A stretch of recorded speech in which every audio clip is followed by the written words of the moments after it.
যারাই আছি, তারা আমরা বলব যে আমরাও তাদের অ্যাপ্রিশিয়েট জানাই। তারা অবশ্যই আমাদের বাংলাদেশে কাজ করুক। বাট এটা হচ্ছে কি একঘেয়েমি না করে আমার মনে হয় বাংলাদেশে আরো ভালো, ভালো হিরোইন আমরা যারা আছেন তারা অবশ্যই কাজ তো করছেন। সো আমার কাছে মনে হয় সাকিব ভাইয়ের উচিত একটু বাংলাদেশের হিরোইনদের দিকে একটু ফিরে তাকানো।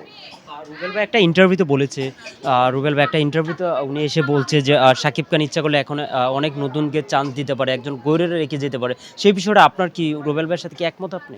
ডেফিনিটলি আমি একমত। যেহেতু এখন আমরা জানি সুপারস্টার মানেই হচ্ছে সাকিব খান। সো তার অ থাকে না যে আমরা সুপারস্টার আমরা আমার আমারও কিছু মানুষ আছে যারা কিনা আমার আমার জুনিয়র যারা আছেন তারাও কিন্তু ফলো করবে যে জলি আপু যেভাবে চলছে আমরা একটু ট্রাই করি ওভাবে যাওয়ার। সো সাকিব খান যেহেতু সুপারস্টার সো ওনাকে ফলো করে যদি কেউ একটা জায়গায় গিয়ে দাঁড়াতে পারে সো এটা আমি বলব অবশ্যই এটা একটা ভালো দিক। অনেক শিল্পীদের দেখতে পারি এফডিসিতে যারা কাজ পাচ্ছে না, অনেকেই কষ্ট করে চলছে। সেই বিষয়টা কেমনভাবে দেখবেন আপনি? আসলে দেশের প্রেক্ষাপটেই তো এখন সিনেমার অবস্থাটা একটু ডাউনের দিকে আছে। দেশের অবস্থাটাই ডাউনের দিকে আছে। জানেন আপনারা যে গতকালকে আমি দেখলাম পুলিশ প্লাজার সামনে একজনকে গুলি করে হত্যা করা হয়েছে। ৯টা ৩০ এর দিকে সেটা কিন্তু মানার মতো না। এটা ধরতে গেলে একটা ঢাকা শহরের জন্য এটা একটা দিন বলা হয়। দিনের বেলা একটা খুন। সো দেশের অবস্থাটা ভালো না। সেখানে প্রোডিউসাররাই কিভাবে আ আস্থা রাখবে যে সিনেমাটাতে ওটাতে একটা প্রোডিউসার যখন কাজ করবে ডেফিনিটলি তারা ট্রাই করবে যে ওই লগ্নিটা যাতে করে ব্যাক আসে। তারা আরেকটা সিনেমা করবে। সো এখন দেশের অবস্থা ভালো না। মানুষ সিনেমা হলে যেতে ভয় পাচ্ছে। বাসা থেকে বের হতেই ভয় পাচ্ছে। নট অনলি সিনেমা জন্য তা না। সিনেমার অঙ্গনটাও যেমন একটু ডাউনের দিকে আছে। প্রত্যেকটা বিজনেস থেকে নিয়ে, ব্যবসায়িক থেকে নিয়ে এভরিথিং। আপনি দেখেন এখন আজকে রোজার মাস চলছে। অন অ প্রায় অনেক রোজা চলে গেছে। কিন্তু মার্কেটের অবস্থা দেখেন এখনো ফাঁকা। মানুষ বের শপিং করতে পর্যন্ত ভয় পাচ্ছে। কবে আপনাকে সিনেমায় আবার কবে মুভ করবেন? যেহেতু আমার বাবুটা এখনো ছোট, ওর 4 প্লাস। আমার ইচ্ছে আছে আমার মেয়েটাকে এট লিস্ট 5 ইয়ার্স করে দেন ব্যাক করব। সিনেমায় কি মুভ করবেন প্রযোজক হয়ে নাকি পরিচালক হয়ে নাকি অভিনেত্রী হয়ে মুভ করবেন কোনটা? এটা সময় কথা বলবে। ইচ্ছে আছে নতুন কিছু করার। সো যেটাই করি সেটা দর্শক দেখতে পাবে। প্রযোজক হোক, নায়িকা হিসাবে হোক। যেহেতু আমি একজন নায়িকা আমি অবশ্যই চেষ্টা করব নায়িকা হিসাবেই ব্যাক করার জন্য যদি দর্শক আমাকে অ্যাকসেপ্ট করে। সো যারা আপনার ভক্ত আছে ঈদের জন্য কি বলবেন? ঈদ নিয়ে কি বলবেন? যারা আমার ভক্ত আছে, ফ্যান্স ফলোয়ার আছে সবাইকে বলব অগ্রিম ঈদ মোবারক, ঈদ মোবারক, ঈদ মোবারক। সবাই ভালো থাকবেন। ঈদে অনেক মজা করবেন, মজার, মজার খাবার খাবেন, সুন্দর, সুন্দর জায়গায় ঘুরতে যাবেন। আর অবশ্যই, অবশ্যই সিনেমা হলে গিয়ে বাংলা সিনেমা দেখবেন।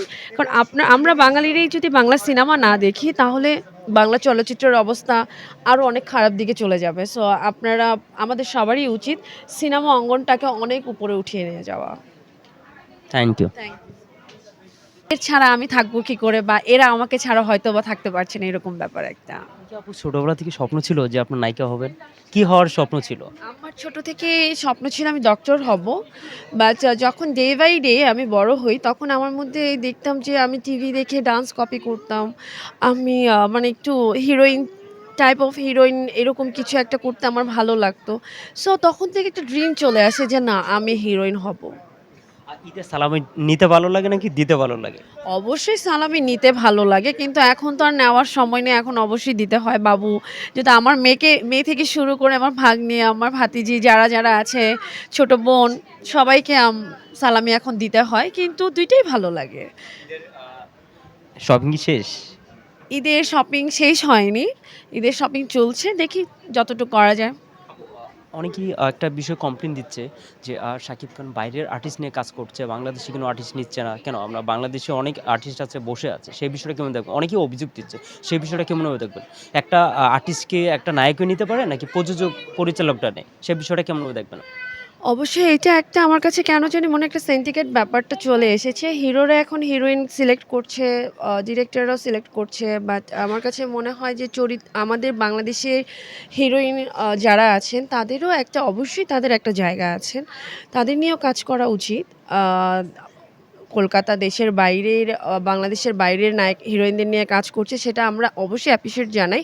কারণ আমাদের বাংলাদেশ থেকেও কিন্তু আমরা আমি বাংলাদেশী নায়িকা হয়ে কিন্তু আমি কলকাতায় মুভি করেছি। আমার ফার্স্ট মুভি কিন্তু ছিল যৌথ প্রযোজনায়। সো তারা যদি আমাকে অ্যাকসেপ্ট না করতো, আমার মুভি কিন্তু রিলিজ হতো না কলকাতায়। আমার নিয়তি যখন রিলিজ হয়েছে তখন কিন্তু ২ বাংলা একসাথে রিলিজ হয়েছে।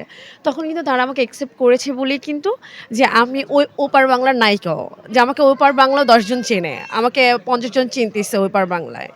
সো ওইগুলা হচ্ছে কি, আমরাও বাংলাদেশে যারা আছি হিরোইনরা বা আমরা যারাই দর্শক যারাই আছি, তারা আমরা বলব যে আমরাও তাদের অ্যাপ্রিশিয়েট জানাই। তারা অবশ্যই আমাদের বাংলাদেশে কাজ করুক। বাট এটা হচ্ছে কি, একঘেয়েমি না করে আমার মনে হয় বাংলাদেশে আরও ভালো, ভালো হিরোইন আমরা যারা আছেন তারা অবশ্যই কাজ তো করছেন। সো আমার কাছে মনে হয় সাকিব ভাইয়ের উচিত একটু বাংলাদেশের হিরোইনদের দিকে একটু ফিরে তাকানো।